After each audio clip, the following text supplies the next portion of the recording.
Now, Hal, what time of day is it, lad? Indeed, you come near me now, Hal, for we that take purses go by the moon and the 7 stars, and not by Phoebus, he that wandering night so fair. And I prithee, sweet wag, when thou art king, as God save thy grace, majesty, I should say, for grace thou wilt have none. No, by my troth, not so much as will serve to prologue to an egg and butter.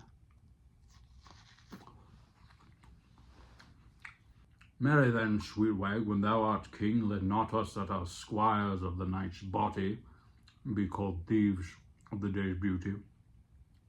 Let us be Diana's foresters, gentlemen of the shade, minions of the moon.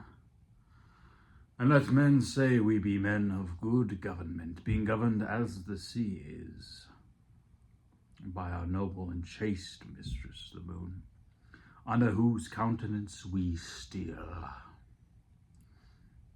By the Lord, thou sayest true, lad, and is not my hostess of the tavern a most sweet wench? How now, mad wag, what in thy quips and thy quiddities, what a plague have I to do with a buff jerkin? Well, thou hast called her to a reckoning many a time and oft. No, I'll give thee thy due. Thou hast paid all there. Yea, and so used it, that were it not here apparent that thou art heir apparent.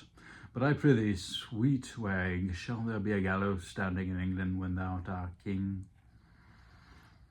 And resolution thus fobbed as it is, with the rusty curb of old Father Antic the law, do not thou, when thou art king, hang a thief.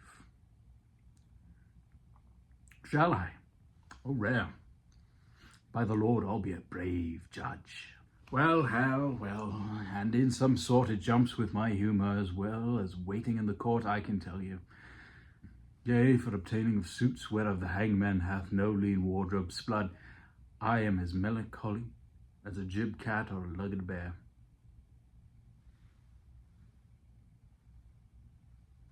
Yea, or the drone of a Lincolnshire bagpipe. Thou hast the most unsavoury similes, and art indeed the most comparative rascaliest sweet young prince. But Hal, I prithee, trouble me no more with vanity. I would to God thou and I knew where a commodity of good names were to be bought. An old lord of the council rated me the other day in the street about you, sir, but I marked him not, and yet he talked very wisely, but I regarded him not, and yet he talked wisely, and in this street too. Oh, thou hast damnable iteration, and art indeed able to corrupt a saint. Thou hast done much harm upon me, Hal. God forgive thee for it. Before I knew thee, Hal, I knew nothing, and now am I, if a man should speak truly, little better than one of the wicked. I must give over this life, and I will give it over.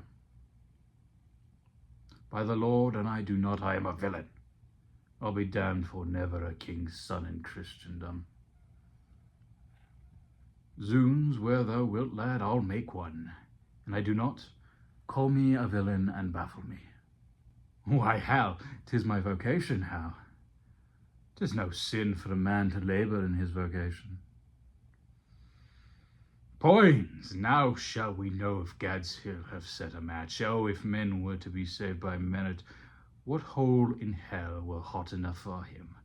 This is the most omnipotent villain that ever cried stand to a true man. Hear ye, Edward, if I tarry at home and go not, I'll hang you for going. Hal, wilt thou make one? There's neither honesty, manhood, nor good fellowship in thee, nor thou camest not of the blood royal, if thou darest not stand for 10 shillings. Why, that's well said. By the Lord, I'll be a traitor then, when thou art king.